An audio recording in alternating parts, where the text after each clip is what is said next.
بسم اللہ الرحمن الرحیم۔ ویڈیو شروع کرنے سے پہلے آپ دوستوں سے ایک اپیل کہ پلیز میرے چینل کو سبسکرائب لازمی کریں۔ قدیم جزیرۃ العرب کے شمال مغربی علاقے میں واقع وادی القریٰ اپنی ہریالی و شادابی میں بے مثال ہے۔ اس وادی پر قوم سمود کی حکمرانی تھی، جبکہ اس کے مد مقابل جنوب مشرقی عرب پر قوم عاد قابض تھی۔ قوم سمود بھی قوم عاد کی طرح نہایت طاقتور، طویل القامت اور زبردست شان و شوکت کی مالک تھی، اور اسے فن تعمیر میں بھی کمال حاصل تھا۔ پہاڑوں کو تراش کر انتہائی خوبصورت عمارتیں بنانے کا فن گویا ان پر ختم تھا۔ اس قوم کے دارالحکومت کا نام حجر تھا، جو حجاز مقدس سے شام جانے والے قدیم راستے پر واقع تھا۔ اب یہ علاقہ میدان صالحہ کہلاتا ہے۔ یہ لاکھ و داک میدان چٹیل بیابان 18 سے 20 مربع میل پر پھیلا ہوا ہے، جہاں ہزاروں ایکڑ کے رقبے پر وہ خوبصورت تاریخی عمارات ہیں جنہیں قوم سمود نے سخت سرکشتانیں تراش کر بنایا تھا۔ دوسری جانب نرم میدانی علاقوں میں عالی شان مکانات کے کھنڈرات ہیں۔ 1000 قبل مسیح کے ان فن پاروں کو دیکھ کر آج کے جدید ترقی یافتہ انسان اور ماہر تعمیرات حیران رہ جاتے ہیں۔ سرخ پہاڑوں کے اندر اس شہر خاموشاں کی ہزاروں تاریخی عمارتوں کی موجودگی یہ بتاتی ہے کہ اس زمانے میں بھی اس شہر کی آبادی 4 یا 5 لاکھ سے کم نہ ہوگی، جسے ان کی بدعمالیوں اور نافرمانیوں کے سبب ایک زوردار، تیز اور ہولناک آواز کے ذریعے آنن فانن ہلاک کر دیا گیا۔ حضرت صالح منصب نبوت پر۔ قوم سمود اپنے عالیشان محلات، سرسبز و شاداب کھیت کھلیان، خوبصورت مرغزاروں اور نعمتوں کی فراوانی کے سبب غرور اور تکبر اور سرکشی کے نشے میں چور تھے، اور چونکہ تکبر اور کفر کا چولی دامن کا ساتھ ہے تو یہ بھی ابلیس کے پیروکار بن گئے۔ حالانکہ کچھ ہی عرصے پہلے قوم عاد پر قہر الہی کے مناظر ان کے سامنے تھے۔ یہ بھی اپنے ہاتھوں سے تراشے ہوئے پتھر کے خداؤں کی عبادت کرتے تھے۔ ان کے معاشرے سے حق و انصاف غائب ہو چکا تھا۔ بے حیائی، فحاشی آخری حدود چھو رہی تھی۔ مقدس انسانی رشتوں کا احترام ختم ہو چکا تھا۔ رقص و سرور، عیش و عشرت، شراب و شباب ان کی زندگیوں کے لازمی جز بن چکے تھے۔ ایسے میں اللہ تعالیٰ نے اس قوم ہی میں سے ایک خدا ترس اور بہت نیک انسان حضرت صالح علیہ السلام کو نبوت کے منصب پر فیض فرمایا۔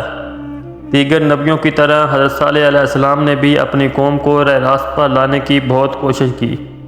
وہ دن رات انہیں سمجھاتے رہے کہ اے میری قوم، تم اللہ کی عبادت کرو، اس کے سوا تمہارا کوئی معبود نہیں ہے۔ اسی نے تم کو پیدا کیا اور آباد کیا، تو اس سے مغفرت مانگو اور اس کے آگے توبہ کرو۔ اس پر قوم ان کے خلاف ہو گئی اور یوں گویا ہوئی۔ انہوں نے کہا، اے صالح، اس سے پہلے ہم تم سے کئی طرح کی امیدیں رکھتے تھے، اب وہ ختم ہو گئیں۔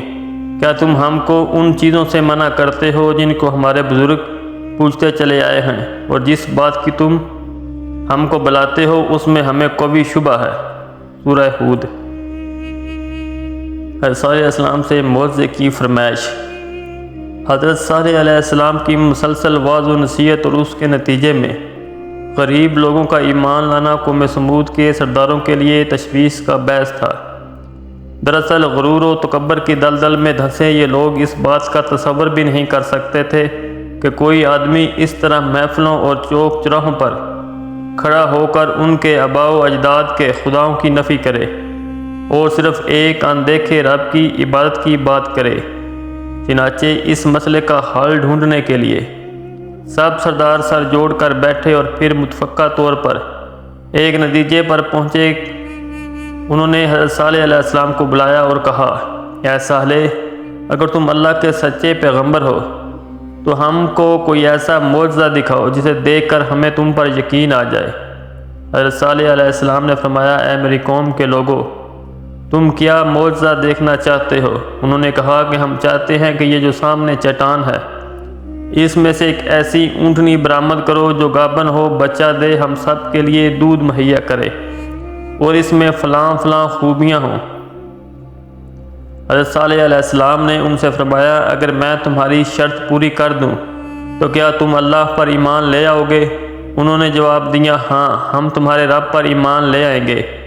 حضرت صالح علیہ السلام نے اللہ تعالیٰ کے حضور گڑ گڑا کر دعا فرمائی، اور اپنی قوم کی فرمائش پوری کرنے کی التجا کی۔ اللہ تعالیٰ نے اپنے نبی کی دعا قبول فرمائی اور دیکھتے ہی دیکھتے چٹان شق ہو گئی اور اس میں سے ایک طویل القامت خوبصورت اونٹنی برآمد ہوئی، جس میں وہ سب خوبیاں تھیں جن کی قوم سمود نے فرمائش کی تھی۔ یہ عجیب و غریب منظر دیکھ کر قوم سمود لاجواب ہو گئی۔ اس موقع پر قوم کے سرداروں میں سے ایک اپنے چند ساتھیوں کے ساتھ ایمان لے آیا، لیکن اکثریت اپنی ہٹ دھرمی پر قائم رہی اور اسے جادو کا کمال ظاہر کرتی رہی۔ اس موقع پر حضرت صالح نے اپنی قوم سے فرمایا، اے میری قوم، یہ اللہ کی بھیجی ہوئی اونٹنی ہے جو تمہارے لیے ایک معجزہ ہے۔ اب تم اسے اللہ کی زمین میں کھاتی ہوئی چھوڑ دو اور اسے کسی طرح کی تکلیف نہ دینا، ورنہ اللہ کا عذاب تمہیں فوری پکڑ لے گا۔ سورہ ہود۔ اونٹنی اور اس کا بچہ سارا دن نغلستان میں چرتے رہتے تھے۔ سب قبیلے والے پیٹ بھر کر اونٹنی کا دودھ پیتے، لیکن وہ کم نہ ہوتا۔ حضرت صالح نے کنویں کے پانی کو بھی تقسیم کر دیا تھا۔ ایک دن اونٹنی پانی پیتی تھی اور ایک دن سمود کے لوگ۔ جب اونٹنی پانی پینے آتی تو وہ کنویں کا سارا پانی پی جاتی۔ قرآن کریم میں اللہ تعالیٰ فرماتا ہے کہ صالح نے اپنی قوم سے کہا، دیکھو یہ اونٹنی ہے، ایک دن اس کی پانی پینے کی باری ہے اور ایک معین روز تمہاری باری، اور اس کو کوئی تکلیف نہ دینا، نہیں تو تم کو سخت عذاب آ پکڑے گا۔ سورہ الشعراء۔ اونٹنی کا قتل۔ کچھ ہی عرصے بعد قوم سمود کو اونٹنی کی موجودگی کھٹکنے لگی۔ انہیں اپنے ہرے بھرے نغلستانوں میں آزادی سے گھومتی پھرتی اونٹنی ایک آنکھ نہ باتی تھی، اور جب وہ یہ دیکھتے کہ اپنی باری آنے پر اونٹنی ایک ہی سانس میں پورے کنویں کا پانی پی جاتی ہے تو حیران ہو کر اسے جادو سے تشبیہ دیتے۔ آخرکار شیطان کے اکسانے پر انہوں نے اونٹنی سے جان چھڑوانے کی تدابیر سوچنی شروع کر دی، اور اس کا ایک ہی حال تھا کہ اسے ہلاک کر دیا جائے، مگر کیسے؟ قوم سمود کے سردار یہ کام خود اپنے ہاتھوں انجام دینے کو تیار نہ تھے، تو انہوں نے دو نہایت اونچے اور مالدار خاندان کی آزاد منشا عورتوں کو راضی کیا کہ وہ قوم کے کسی نوجوان سے یہ کام کروائیں، جس پر ان عورتوں نے 2 اوباش اور شراب و شباب کی رسیہ نوجوانوں کو اونٹنی کے قتل پر آمادہ کیا، جن کے ساتھ مزید 7 اوباش نوجوان شامل ہو گئے۔ قرآن پاک کی سورۃ نمل میں اللہ تعالیٰ نے حضرت صالح کا واقعہ بیان کرتے ہوئے فرمایا، شہر میں 9 افراد کی ایک جماعت تھی جو ملک میں فساد مچاتے پھرتے تھے اور اصلاح نہیں کرتے تھے۔ سورہ نمل۔ اور پھر حسب پروگرام ایک دن یہ 9 افراد اونٹنی کے انتظار میں کنویں کے پاس گھات لگا کر بیٹھ گئے، جبکہ قوم کے لوگ اللہ کے عذاب کے ڈر سے چھپ کر یہ منظر دیکھنے لگے۔ جب اونٹنی کنویں کے قریب آئی تو مسدہ نامی شخص نے تیر چلایا، جو اس کی پنڈلی میں پیوست ہو گیا اور ٹانگ سے خون کا فوارہ جاری ہو گیا۔ اونٹنی کو زخمی دیکھ کر باقی لوگ خوفزدہ ہو کر پیچھے ہٹ گئے۔ یہ منظر دیکھ کر دونوں عورتیں آگے بڑھیں اور مردوں کو برا بھلا کہنا شروع کر دیا، جس پر قبیلے کا سب سے قوی شخص قدار بن سالف آگے بڑھا اور تلوار کے ایک بھرپور وار سے اونٹنی کی کونچیں یعنی پچھلے پاؤں کے اوپر کا حصہ کاٹ ڈالا۔ اونٹنی شدید زخمی ہو کر زمین پر گر پڑی اور ایک زوردار چیخ ماری۔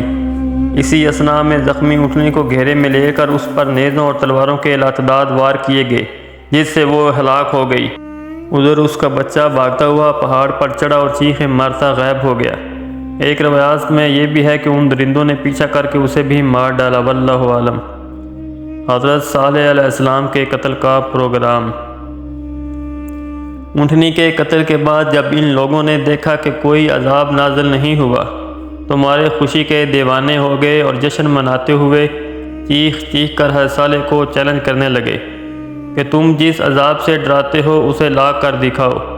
قرآن پاک میں ارشاد باری تعالیٰ ہے، آخر انہوں نے اونٹنی کی کونچیں کاٹ ڈالیں اور اپنے پروردگار کے حکم سے سرکشی کی اور کہنے لگے کہ صالح، جس چیز سے تم ہمیں ڈراتے تھے، اگر تم اللہ کے پیغمبر ہو تو اسے ہم پر لے آؤ۔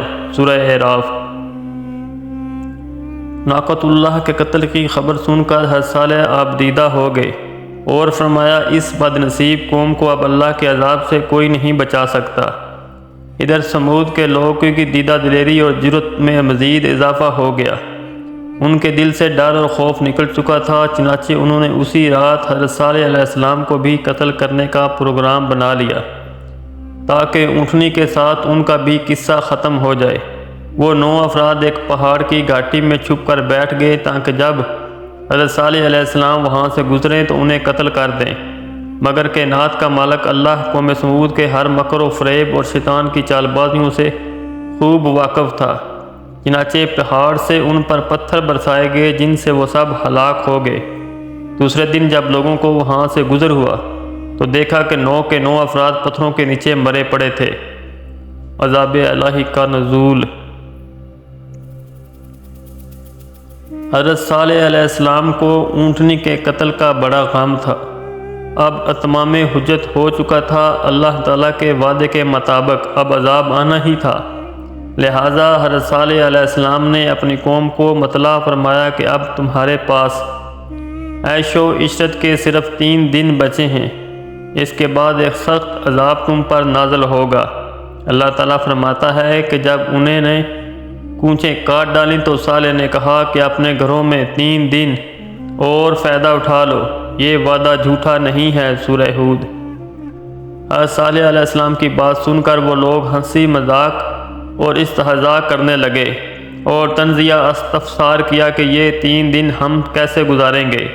حضرت صالح نے فرمایا، پہلے دن تمہارے چہرے زرد ہو جائیں گے، دوسرے دن رنگ سرخ ہو جائے گا اور تیسرے دن تمہارے چہروں پر نحوست پوری طرح عیاں ہو جائے گی، یعنی وہ سیاہ پڑ جائیں گے، اور چوتھے دن تم پر قہر الہی نازل ہوگا۔ اور پھر جب تینوں دن ایسا ہی ہوا تو وہ خوف زدہ ہو گئے اور انتظار کرنے لگے کہ اب کس قسم کا عذاب نازل ہونے والا ہے۔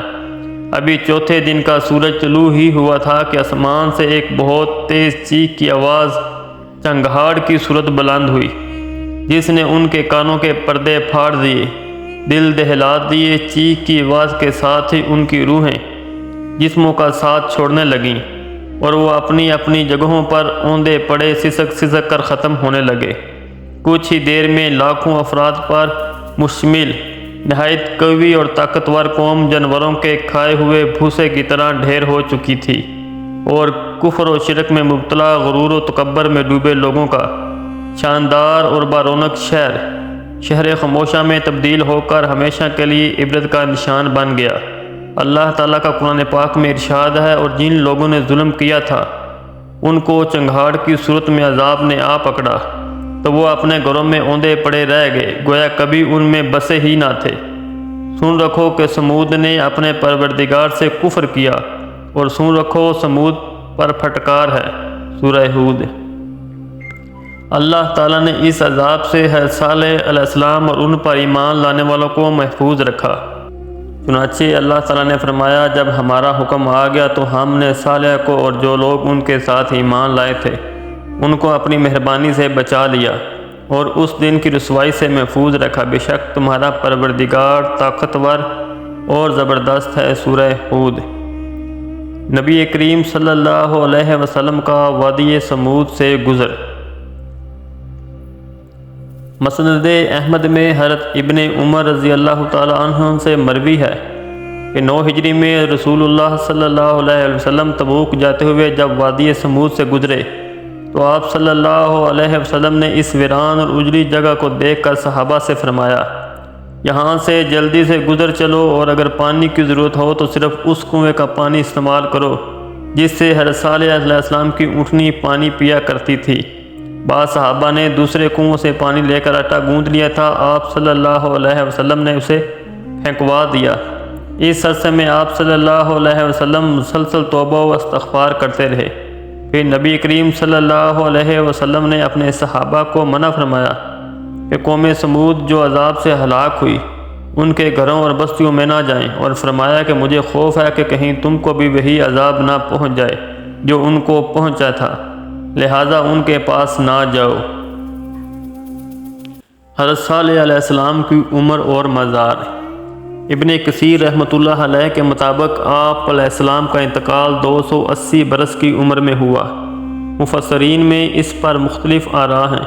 کہ قوم پر عذاب کے بعد حضرت صالح علیہ السلام نے کہاں قیام فرمایا۔ اکثر نے تحریر کیا کہ سمود کی ہلاکت کے بعد آپ علیہ السلام اہل ایمان کے ساتھ شام تشریف لے گئے اور پھر فلسطین میں کچھ عرصے قیام کے بعد مکہ مکرمہ آ گئے اور وہیں انتقال ہوا۔ ایک رائے یہ بھی ہے کہ حضرت صالح علیہ السلام قوم پر عذاب کے بعد عمان صلالہ سے 200 کلومیٹر دور ناسک کے مقام پر آباد ہو گئے جہاں ان کا انتقال ہوا۔ ناسک میں ان سے منسوب ایک مزار بھی ہے جہاں زائرین کی کثیر تعداد فاتح خوانی کے لیے جاتی ہے۔